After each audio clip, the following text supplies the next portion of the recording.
The MLB offseason is officially underway, and while we're in that calm stretch leading up to the winter meetings in mid-December, it's the perfect time to start making some fun predictions. So today, I'm going to give you 3 bold predictions for the Toronto Blue Jays this offseason and grade each one on a scale of 1 to 10 based on how likely it is to actually happen. The first bold prediction for today's video is that the Blue Jays will sign both Kyle Tucker and Bo Bichette. Toronto's ownership and front office are clearly motivated to spend this offseason, and there's no bigger statement than landing the 2 best bats on the market. Everyone knows that the Jays will be heavily involved in trying to bring Bichette back, but there's also been plenty of smoke linking them to Kyle Tucker.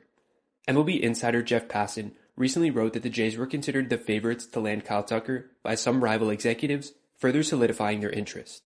Signing both would push the Jays well over the third luxury tax threshold this season. However, with the contracts of George Springer and Kevin Gausman coming off the books next offseason, the Jays will have significantly more financial flexibility in the future.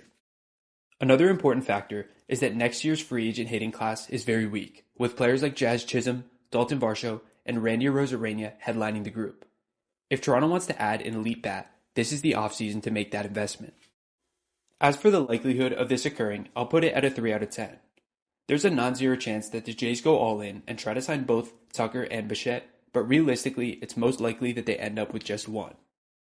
A lot depends on what Bichette's market looks like. If teams value him in the Willy Adames range, something like a 5 to 7 year deal, around $25 to $28 million per year, Toronto might be more inclined to pair that contract with a long-term 10-plus year commitment to Tucker.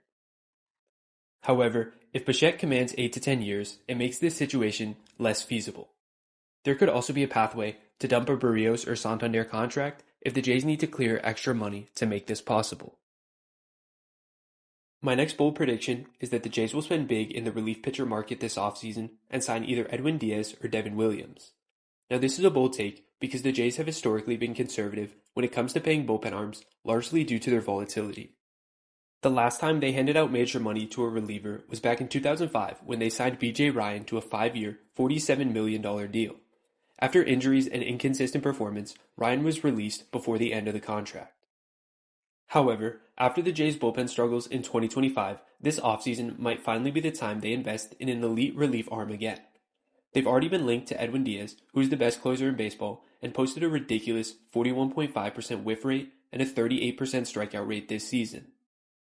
Devin Williams is another possibility, and although he had some rough patches this year, his underlying numbers remained excellent, including a 37.7% whiff rate and a 34.7% strikeout rate. His slider is still elite, making him a strong bounce-back candidate for 2026. Furthermore, Ross Atkins also talked about potentially moving Jeff Hoffman off the closer position, which shows their interest in improving the back end of the bullpen. As for the likelihood, I'll put this prediction at a 6 out of 10. Edwin Diaz specifically is completely locked down out of the pen, but 5 years $100 million could definitely scare the Jays away, specifically for the back end of that deal. Again, reliever volatility is a big factor here. Tanner Scott is a recent reminder of how quickly things can turn. After establishing himself as an elite arm in 2023 and 2024 and earning a massive deal from the Dodgers, he struggled so much in his first year of that contract that he didn't even make their playoff roster. The Jays will definitely need back-end bullpen help, and we shall see if they will pay top dollar for one of the top options on the market. My final prediction for today's video is that the Jays will end an ace through a trade rather than free agency. This year's free agent starting pitching market does have some intriguing names, but every option comes with some kind of flaw or concern. Because of that, I think the Jays will turn to the trade market to find a top-of-the-rotation starter. We've already seen Sonny Gray get dealt this week, and I think that's just the beginning of what's going to be a very active trade market for starting pitching. While I don't expect Skubal to be moved, we could see pitchers like Freddie Peralta, Joe Ryan, or Mackenzie Gore become available, each of whom would bring ace upside for Toronto. The Jays might also take a look at Sandy Alcantara. He struggled early after returning from Tommy John surgery, but finished the season strong, posting a 2.68 ERA, a 25% strikeout rate, and a walk rate under 5% over his final 8 starts of the season. I'll put the likelihood of this take at a 5 out of 10. It'll really come down to who is actually made available for trade and whether or not it makes sense for the Jays to trade away the capital necessary to acquire one of these starters. It'll also depend on if the Jays are able to make a move on any of the top free agent pitchers like Amai, Cease, or King. The good news for the Jays is that unlike in previous years, they do have the prospect capital to make a big move. With the emergence of guys like Johnny King and Gage Stanifer, as well as a strong 2025 draft class and some established top 100 prospects like Arjun Amala and Ricky Tiedemann, Toronto has enough prospect depth to put together a competitive trade package if the right pitcher becomes available. Those are my 3 bold predictions for the Jays this offseason.